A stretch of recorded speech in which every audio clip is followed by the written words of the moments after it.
Jour, malheureusement, à maintes et maintes reprises.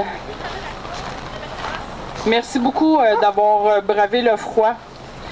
C'est un geste très symbolique pour la famille Genet. Du fond du cœur, je vous remercie d'être là. C'est important d'être là. J'aimerais dans un premier temps, je leur ai dit à plusieurs membres de la famille, mais je le redis encore, mes plus sincères sympathies en mon nom à moi, au nom de la ville de Sainte-Terre. J'aurais le goût aussi de dire au nom de toute la population de Sainte-Terre et aussi au nom de plusieurs Québécois qui ont suivi cette histoire tragique qu'on a vécue dans les derniers jours. Sachez que nos pensées sont vraiment avec vous, en espérant que tout ce que vous avez vécu dans les derniers jours, c'est certain que ce fut très difficile, en espérant que tout notre amour, vous l'avez ressenti, afin de vous aider dans cette peine énorme. Sachez que nous travaillerons, nous avons toujours travaillé très fort, mais nous continuerons à travailler très fort pour regagner les services qui nous ont été enlevés, afin que vous vous sentez encore et pour toujours en sécurité dans votre belle ville que vous avez choisi d'y habiter. Donc sur ce, je vous souhaite une belle marche. On est de tout cœur avec vous, la famille Genet. J'espère que Richard va sentir tout l'amour qu'on va vous donner ce soir. Et en sa mémoire, je vous souhaite une très belle marche. Merci d'être là et on continue de garder espoir. On va y arriver, je vous le promets, on va y arriver. Et merci encore.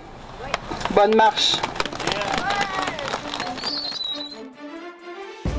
Vendredi, le 3 décembre 2021, restera marqué pour la population de Sainte-Terre qui ont entrepris une marche pour Richard Genet.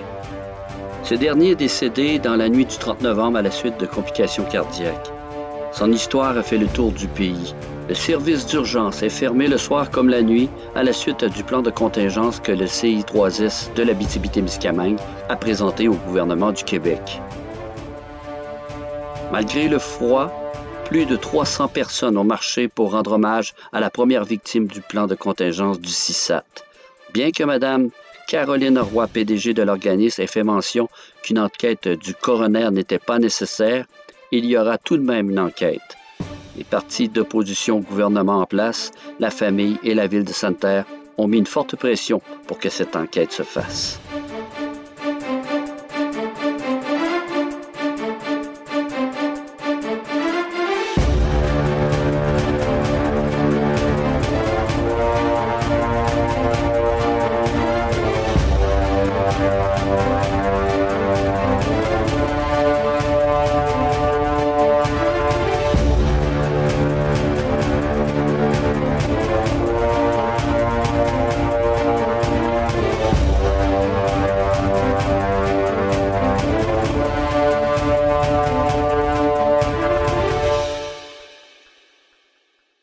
Nous marchons à ta mémoire, en ton honneur, pour ta famille, à laquelle s'est ajouté des milliers de membres de ta communauté et du reste du Québec.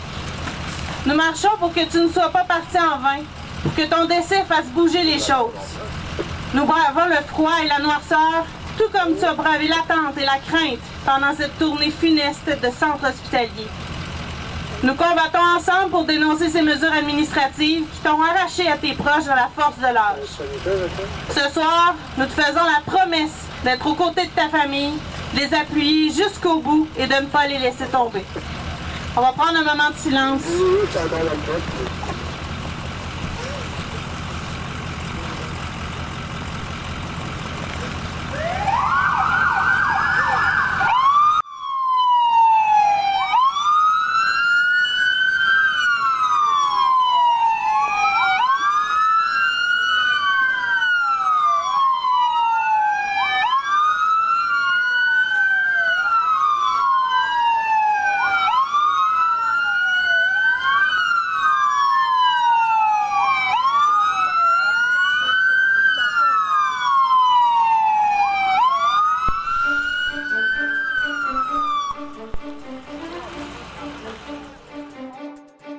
Au-delà de tout ça, il y a une famille en deuil. Il y a une ville entière en deuil. Chaque individu vivant à Centerville, Paroisse et Bellecour comprend que le risque est terrible. Imaginez vivre à 10 minutes à pied d'une urgence et qu'on la ferme brusquement. Au moindre malaise, la sécurité de chaque individu n'existe plus. La vie de chacun devient une question de temps et d'organisation. Le stress s'ajoute au malaise. Il y a une attente incalculable et un trajet de 45 minutes pour enfin atteindre une urgence qui est souvent débordée. Encore là, il y a une attente.